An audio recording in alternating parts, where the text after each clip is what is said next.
Yo, welcome to Pitch Report. I'm Mario. And I'm Milcar. And on today's show, let's just get into it, actually. How are you, Milcar? I'm doing well. Honestly, can't complain. How about you, Mario? Doing well, too. We're tuning in a little bit later this week. We had a lot going on, but it's a Friday, and they say in Spanish, es viernes y el cuerpo lo sabe. So I'm feeling good. Yeah, sun's Ready shining, for the weekend. Birds are chirping. Every Friday's a good day, right?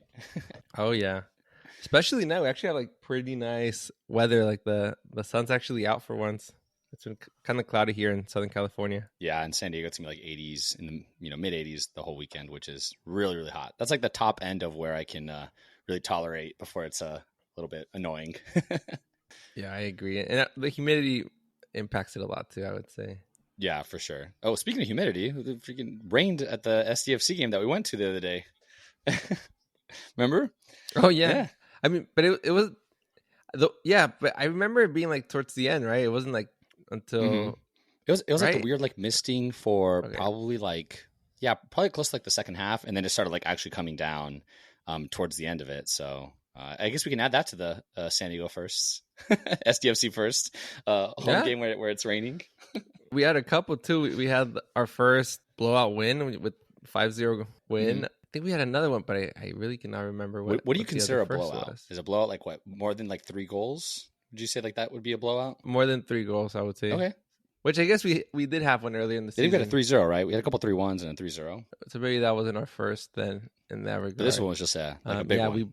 First time scoring 5 goals, probably. Yeah. Right? I don't think we've scored more than 3. That's a good first. The last time we had some negative first on the losing side. Hey, at least we can say every game we've gone to, we have not witnessed a loss in person yet. You kept it going. You did say that last episode of Milcar. Mm-hmm. Yep. We so far have been like the lucky charm. We went to the St. Louis, like the opener, who we're playing again this week. We tied 0-0. We went to the LFC game. We won 3-2, and now 5-0. So, and you went to LA Galaxy, which we also won. So, oh yeah, I went. Yeah. Oh, Milcar, thank you. You know, I've never had this type of luck with the Padres. I want to say for like a good 3 or 4 years, every time I went to a Padre game, like 2 or 3 a year, they always lost. So I'm just like, I can't come to these games anymore, man. Really? Yeah, because I do. That's why they stopped selling you tickets. Yeah, I gotta hit up Adrian for that one. I do like a birthday game every year, and for a couple of years there, we were losing every single time. And I'm just like, man, all my friends that I bring from LA and stuff, they're probably like, man, the Padres suck. I've never seen a win. It'll be 4 years this year, but for your birthday game, that they were playing the Diamondbacks and they won every game. I think it was like a 4-game series, and the game we went to, they got blown out like 10-1. I know, man. Those are so frustrating because I think we were pretty hyped. We're like, all right, cool. They won all the games leading up. We got this, and then get blown out. Maybe we go to a Dodger game, not against the Padres, but Dodger game in LA to get them to lose one for your birthday. Give them bad luck. But I guess we'll dive a little bit deeper into the SDFC. So obviously we won 5-0, which I think most people have already seen. You know, that like Mario said, like we had a pretty big blowout. Ended the 3-game skid, which we were talking about. Like, when is it going to end? What do we need to change? What were your thoughts on kind of what worked this week? Do you think they did anything differently, or do you think it was just maybe this team was a little bit inferior? Or what were your thoughts on that? Starting with FC Dallas, I actually thought I was surprised that we won at all, and I was shocked that we won by so much because FC Dallas was coming off like the 4-3 win on the road against Miami.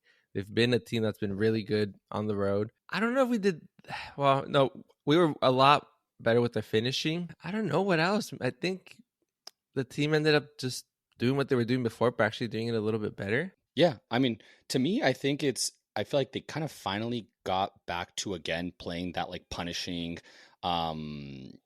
like suffocating a defense and just pressing a lot. And they played with a lot of possession again, which I feel like for a couple of games there, we hadn't had that possession. And maybe that's because the other team has maybe more talented midfield, or they were able to kind of move around that. But I think that's what really started it. I think the defenders were able to kind of suffocate the Dallas attack right away, which led to some pretty good counters. And I think that's how we scored a couple of the first goals were just off counters. And so that was my big takeaway, I think, difference wise. And obviously, like you said, I think the finishing, that's always going to be the thing, right? If you can't finish, you can have possession for 90% of the ball of the game, but you're not going to score. Yeah, that's a good point. And the second goal, because the first goal was a penalty that Lozano took, but the second goal, it started from, I think, City Los Santos all the way in the back. It was like a 90-yard like play that led to the goal. So it kind of talks to like what you were mentioning, that we were going back to like our old ways. I was actually even listening to the official San Diego FC podcast. Come on, Mario, you can't be promoting them on our podcast. Come on. No, they're associated with the team. There's a lot of good San Diego FC content out there, so I like to watch some of this stuff. But they had one of the coaches on, and he was talking about that they had to talk to the team and let them know, like, hey, like, we're going to like win. We're going through a tough stretch, but like keep doing what we're doing, and like we're going to like start getting the results. He even said that the loss last week or the week before against RSL, that he thought the first half was actually played pretty well. Like he said, if we could do what we're doing the first half, like we will like get the results that we're looking for.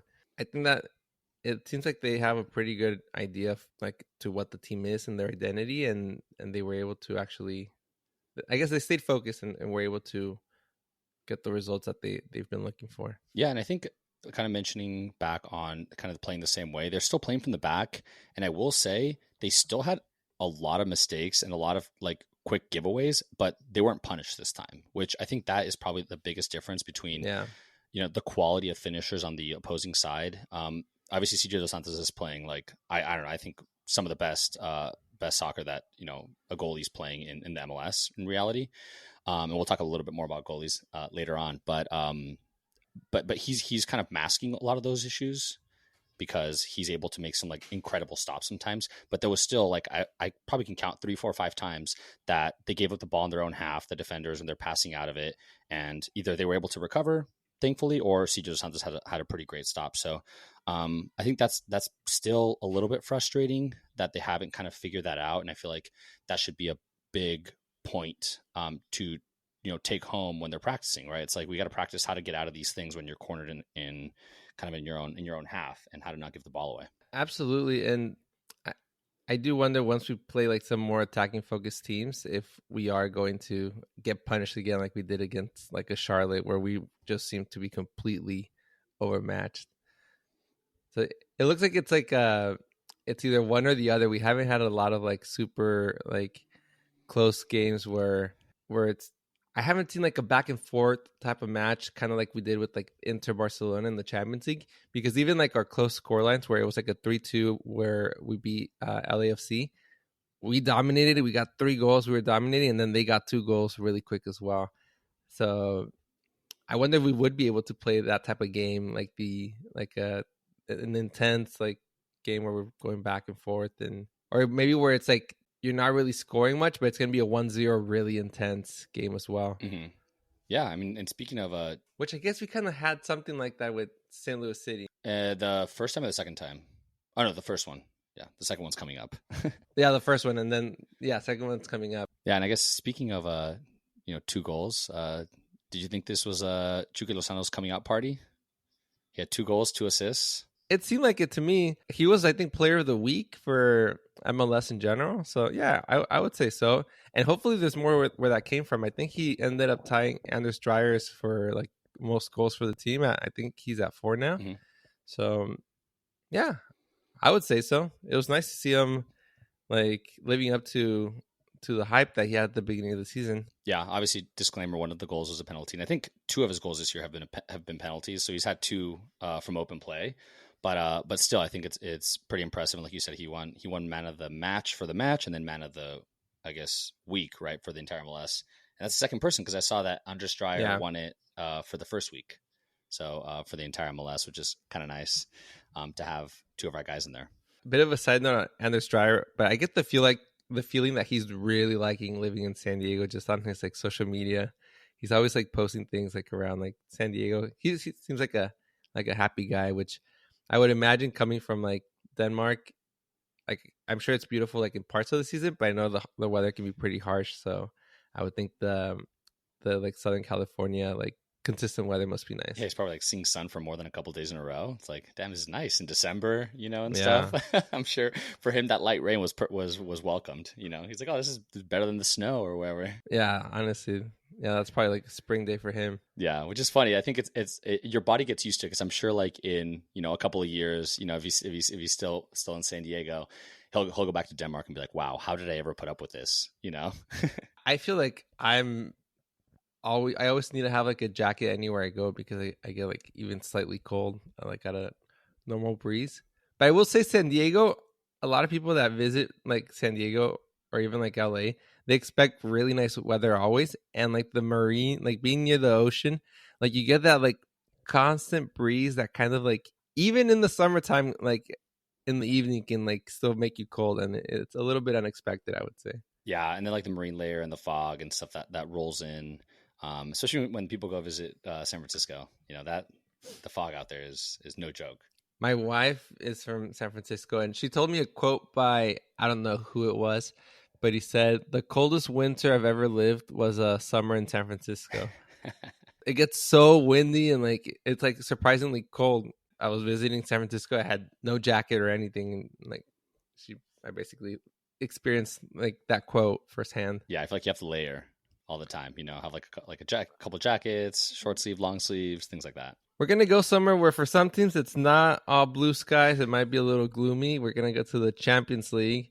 And the gloominess is, unfortunately, for Barcelona and for Arsenal. We had, I think, two very exciting games in the semifinals. I think it's kind of promised what a Champions League semi usually is. What did you think about these matchups? I mean, firstly, I think I need to call myself out for being completely and utterly wrong on how these games are going to go. I had said like the Arsenal PSG game was going to be full of goals and like it was going to be a really high scoring game, really offensive, attacking, and that the Inter Barcelona game was going to be probably like 1-0s, really defensive minded because of Inter, and it was couldn't have been far from like the opposite of what I said. Obviously the Barcelona I'm just blanked right now. Inter? Barcelona Inter, sorry. They had 13 goals between the two games aggregate, and then it's had the most goals ever for a semifinal in Champions League history. Yeah, and then the Arsenal PSG game had 4 goals the entire time. So it was completely the opposite of what I thought was going to happen. And I think it showed a lot of, I mean, I guess we'll start with like the Barcelona Inter game. I think it showed a lot of like that Inter can actually go on the offensive even when they're giving up goals.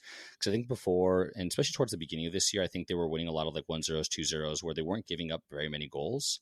But now it's like even if they give up goals, they're able to go out and score.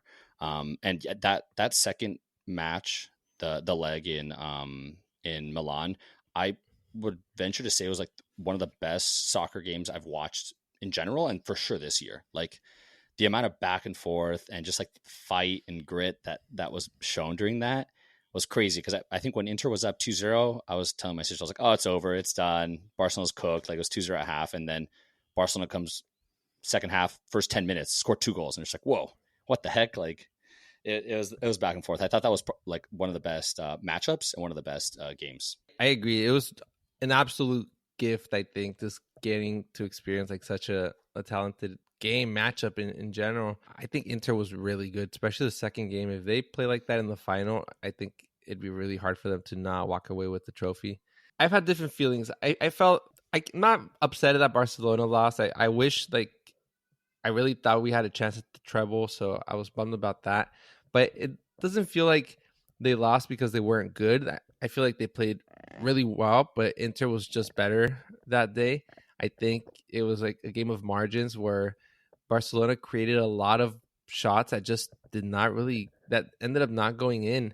Then the Inter Milan goalkeeper, I forget his last name, but I think Jan Sommer, like he made some unreal saves. Like he had like the game of his life. So I think, it really came down to like a bit of like, it was a game of margins, I guess. And it ended up going in Inter's way a little bit more. I did get a bit of a sense that like maybe Barcelona got it in its own way a little bit. There was a few times where I think Yamal had a shot and like it hit one of the Barcelona players and like it like moved it off, like and it basically took it off for like a free or a goalie kick. There was like a lot of like almost shots, but then again, it goes back to like Summer having like an amazing game. Yamal is so good going like on the like right side and then moving the ball in like a soft pass and then shooting it. And like usually he always hits a corner like somewhere like just had a really, really amazing stop. I thought it was interesting when Lewandowski came in like on the 90th minute +1. Like it was like 91st minute. There was like maybe I think like 4 minutes left. I thought that was a slightly interesting call, but I wonder if like at that point, like Hansi Flick just thought like we're better off trying to score another goal than trying to defend them. Maybe just not having like the confidence in the defense. But overall, like I can't be too upset. I think they were both just like really, really good teams. Yeah, agreed. So do you think it was like a questionable coaching decision to put a forward in instead of maybe bringing in a defender? I just thought it was interesting. Lewandowski's been out. He was injured. So there was 4 minutes left at that point. So I was like, what value is he necessarily bringing? I guess he thought maybe, again, if they're on the attack, they can control possession a little bit more and run out the clock more easily. So it was just, I thought interesting. I wouldn't like necessarily question it because I think they've done a pretty good job up to this point. My logic would have made me think to just bring in a defender or just leave Ferran Torres and there was 4 minutes left. Mm-hmm. Yeah, I think it was probably like a more of a symbolic change, just because if I think they thought they had it in the bag and they were going to win it, and it was like symbolic, like okay, Lewandowski's going to be in there when we win and go to the final, you know. What I thought was the most interesting, like substitutions aside, I thought the fact that they're like still playing such a high line when they were up by a goal with like 3 minutes left, it's like I think I had mentioned it. It was like I think that's their best feature, but also their worst feature is like the high line, because that's how they got burned for probably 3 of the goals. They got burned on the high line where it was one on one, 2-on-1 with a goalie. And I saw a still shot, and it was just like it said Barcelona's defense with like 3 minutes left, and they're up, and they were all at the midfield line, bunched in the middle, and then that's how they just took off and scored had all these counters. So I think that was more interesting. I would have thought like maybe fall back a little bit, play a little bit more defense, and I get that that's not your bread and butter and like not the way you necessarily play, but sometimes you have to play differently. You know, you have to like defend a little bit more, because they've generally relied on, okay, we'll get scored on, but we're going to score more goals. And obviously like that's won them so many games, you know, but I think that's what I would have liked to see from Barcelona, maybe defend a little bit further back, knowing that they had it in the bag. 2-3 minutes, just, you know, clench it in like and do it. But I hate to say it, but Araujo's came in and he was the reason for the last 2 goals. So that's a very interesting thing on what they're going to do with him at the end of the year, because it seems like he's generally the person that's giving up some of these goals, and he was a lockdown defender last year, you know. So, but now he's giving up a lot of goals when he's coming in. So that's unfortunate for them. Yeah, you bring up a good point. Maybe I am a little bit sadder than I thought. I just thought they were gonna make it through. No, but you're right, and I feel like you see it in a lot of sports too. Like the importance, like a strong powered offense can get you pretty far in like most tournaments, but once it gets to like in later stages, you really see like defense and like the ability to prevent goals, or if it's runs like in the playoffs, you see how like they say pitching wins championships or defense wins championships. And Inter showed they were very dynamic. They were able to, okay, Barcelona, you're going to score a lot of goals. We'll score a lot of goals. And they were able to still do what they do a little bit better, which was defend. Yeah, to wrap up, I guess, Barcelona's Champions League season, it was just exciting seeing that like they always felt like they could come back and score a lot of goals, even 2 down. Like sometimes you're watching a game where you're down 1-0 and it just seems like it's insurmountable. Yeah. But with Barcelona, they showed it twice in like these 2 legs, like 2-0, no problem. We have the talent and the skill to come back. So now it's on to La Liga. Hopefully, we have the exciting El Clásico this Sunday. Hopefully, it gets them, or not. Hopefully for you, hopefully for me, it gets them closer to locking in the title this year. Yeah, I guess we could talk about the PSG Arsenal match. Like I said, completely wrong about this one. Thought it was gonna be more exciting, especially because how Arsenal played Real Madrid. But I guess it just goes to show how poor Real Madrid's back line is, that they're getting blown by the entire time. But yeah, this one was much more cagey, not a ton of goals. I will say the goals that we got to see were some like world-class goals, like Fabian Ruiz, the second one, Yeah. just crazy goals, which were really exciting, but much more cagey, which I guess I could have expected after PSG won 1-0 at the Emirates. They obviously were going to play a little bit more defensive on counters, which they did. And obviously they kind of got some goals relatively early on that, for lack of better words, kind of sealed it for them where they could sit back a little more. Yeah, absolutely. I feel like also like all of the like good PSG goals have come from like not strikers. It's either been like the defenders or like their midfielders, which has been like kind of cool to watch. I would say between the two like semifinal matchups, this was like slightly less interesting. Also, Amilcar, I gotta give you credit. You've been pretty right about most of the results all season, so it's all right if you didn't get it this time. Yeah, I mean, I think because I had Arsenal winning this one, and then I had also Barcelona. Dang, I missed on both of them this time. I should have known not to pick for Barcelona, man. The one time that I try to be unbiased. Even when you're going for them, they disappoint you. I guess no, they don't usually disappoint you because never mind. It made sense in my head, but don't worry. I also picked Barcelona. I got that one wrong. I got PSG on this one, so I guess I got that one right.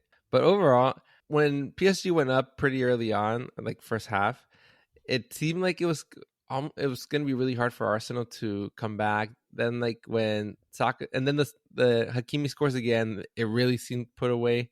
But then there was about 5 minutes after the Saka goal where it got kind of exciting. He got like the goal and like it kind of gave Arsenal a little bit more energy.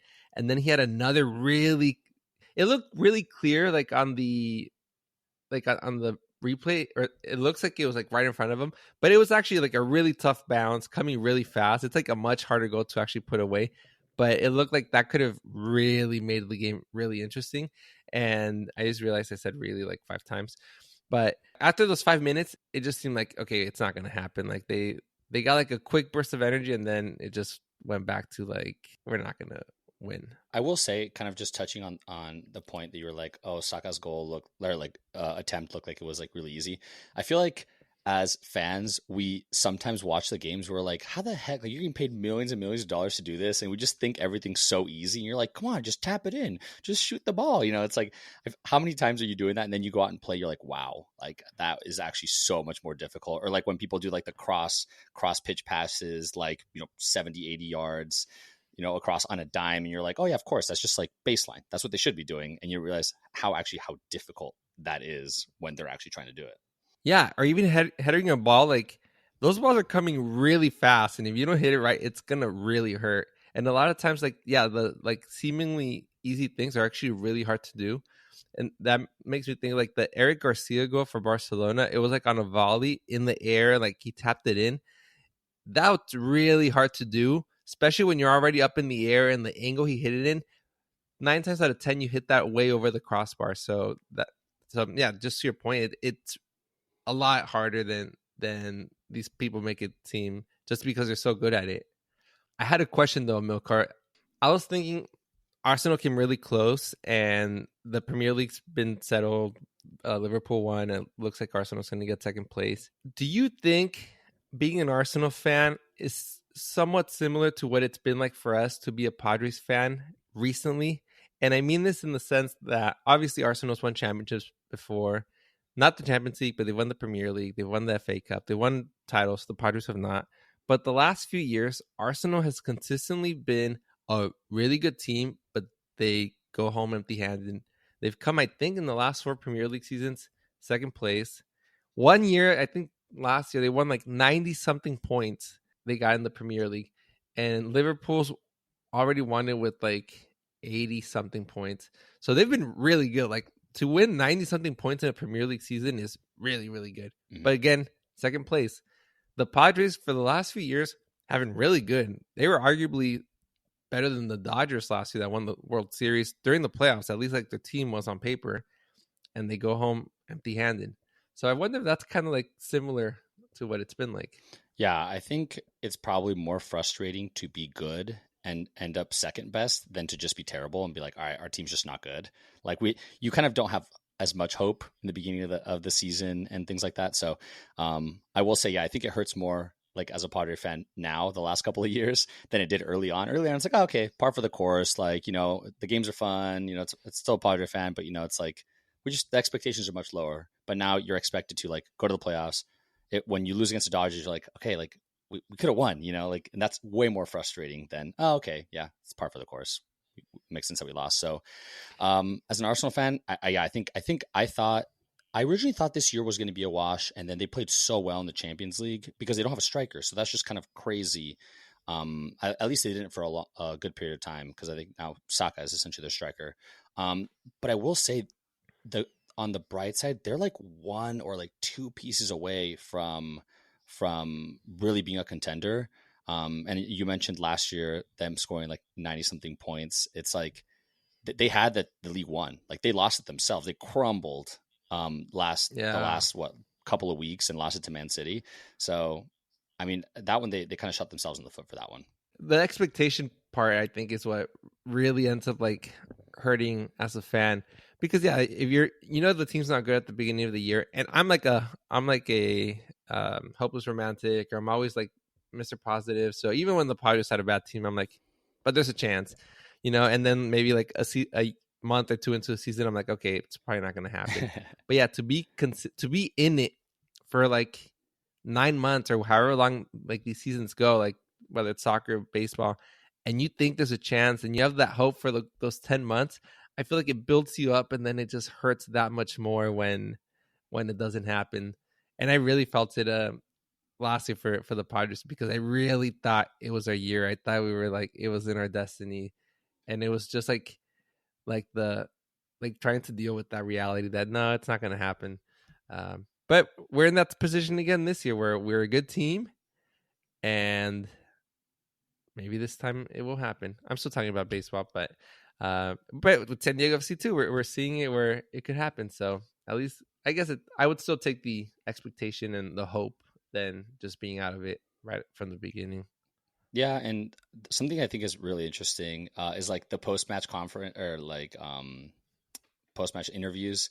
Mikel Arteta was saying that he thought that Arsenal were the way better team over the two legs, and like that the best team lost. And he had said something which was like questioned, which he had said, oh yeah, the PSG bench told me that we were the better team and we lost. And do you think that's correct? Do you think he's just bitter? Like obviously it's like still really fresh, right? Because it's maybe like 20-30 minutes after the match. But how do you feel about coaches that kind of say things like that? Or do you think it should just be like, hey, talk about yourself, what can we improve, and kind of move forward?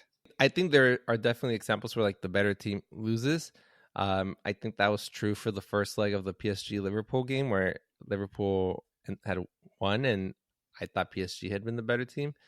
I don't know if the PSG bench told that to Mikel Arteta. And I also don't think they were the better team. I think PSG looked like a more complete team across the board. And I'm hoping PSG actually wins against Inter, which I think they'll have a hard time. If Inter plays how they played against Barcelona this week, I think Inter's going to win. But I really hope it's PSG. Yeah, and I guess speaking of PSG, something I thought was kind of funny was like Mbappe's woes, where he was supposed to go to Real Madrid in 2024, said, no, I'm going to stay with PSG, try to win the Champions League. Then Real Madrid wins the Champions League. And then this year he's like, all right, screw it. I'm out of here. I'm going to go to Real Madrid. They get knocked out in the quarters. PSG's in the final, potentially wins it. Like, imagine being him. Like, how frustrated does he have to be right now to be like, dude, I could have won it if I would have come 1 year earlier, or I could have won it if I would have stayed one more year. Or maybe he's thinking, am I the problem? I feel like he's probably not thinking that, but yeah, that's fair from an outside perspective. No, I think it's a matter of time too. I think Real Madrid's a pretty unique environment, and I think it takes usually some getting used to it, playing like at that caliber. It's in many ways Real Madrid's like playing varsity of varsity. It's like they get the best of the best, and I think that can be sometimes a bit of an adjustment. So I think he'll get settled, and I think there's probably a Champions League in it for him down the road. We'll see what happens. I mean, from your mouth to God's ears, right? Hopefully Real Madrid wins a Champions League or two coming up here soon. But I guess we shall see. Did not say hopefully, but just I'm basing it more on historical data, but I did not say hopefully. Maybe I'm twisting your words. I will say hopefully not. Hopefully they do not. Yeah. Oh man. Well, speaking of that, I guess that could wrap up our Champions League segment. Obviously, like you mentioned, the final is Inter against PSG. We have a couple more weeks until that happens. I think you said it was the 31st of May, a noon game on a Saturday. So we'll definitely be tuning into that for in the next couple weeks. But let's move to your favorite segment of the podcast. Do you have a pitch of the week, Mario? My pitch of the week, I have a positive one, I would say. I want to shout out the goalkeeping from basically all sides of like the Champions League. I think the storylines were super, super cool. Jan Sommer just amazing. Like I really, and I talked about it a lot already, but he had like, my favorite save was one where he got beat and then recovered and still made the save in the middle. And then I also really like Chesney's, like just his storyline too. He was retired essentially, and then Ter Stegen got hurt, and he's like, okay, I'll do it. And he's been really good, and now I'm curious if like this is going to maybe push him to stay another year and try to make it for the World Cup. Like, why not? He's only a year away from it, so I thought that was really cool. Donnarumma had a great save early on from Odegaard during like this past game. David, is his name David Raya? Mm-hmm. Is it first name David? David? From Arsenal. Yeah, from Arsenal. He blocked the penalty like in a really, really clutch moment where like it would have really put the game away at that point. So yeah, just shout out to all the goalkeeping. CJ Dos Santos, he had his 4th clean sheet. So yeah, those are my pitches. Oh, awesome. To good goalkeeping. Yeah, I think that's a good one. I actually have a pretty good pitch of the week. So I just put a picture in our Google Doc that you can see. So my pitch of the week is actually Lamine Yamal's hair. Oh my gosh. I don't know if you guys saw it during the Clásico, but he dyed his hair blonde. So there's so many memes online and everything about him looking like he has like cup noodles or like ramen hair because he did like the JT bleached his hair. Gosh. So we'll post that on Instagram, the picture that I sent Mario, but it's basically a picture of him at the interview with basically a maruchan or like a cup noodles over his head, and it looks like it fits right in. So so that's my pitch of the week, his hair, and come on, man. I feel like every like pro athlete, especially like soccer players early in their career at some point like go like full blonde or at least like frosted tips. I remember Ronaldo had it. I feel like everyone's done it at some point. 100%. And I think that's why he's doing it. I think he's kind of in the hype and like, let's do it. Because Messi did it. Ronaldo did it. Like they've all done that kind of like bleached hair. Yeah. Neymar. Mm-hmm. Yeah. And he's like, kind of like, oh, I'm going to follow in this. And it was, I want to say he did it for the final, right? The Copa del Rey final against Real Madrid. Was, the Copa del Rey. Mm-hmm, yeah. When he finally did that. But I saw that. That's immediately the thought was like, wow, this guy looks like he has like ramen hair because he's like curly hair. It's like right in front of his face too. Oh, that is so funny. Yeah, so that's my pitch of the week. You'll see the picture on our Instagram, which is a good reminder that if you're not following _pitch report, please do. You can find us at X or Instagram. This weekend, San Diego FC is going to be playing against St. Louis City. It's our second time playing them. This time we are away at St. Louis. We tied 0-0 last time. Hopefully we can get 3 points out of this matchup.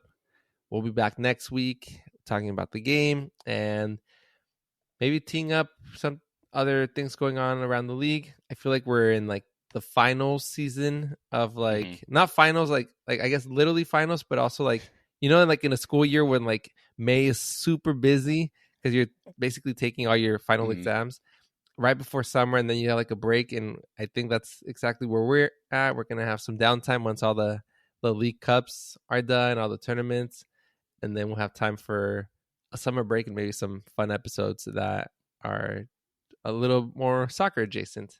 Yes, absolutely. I'm very excited for those. We have some good episodes lined up for that time. We will see you next week. Thank you. All right.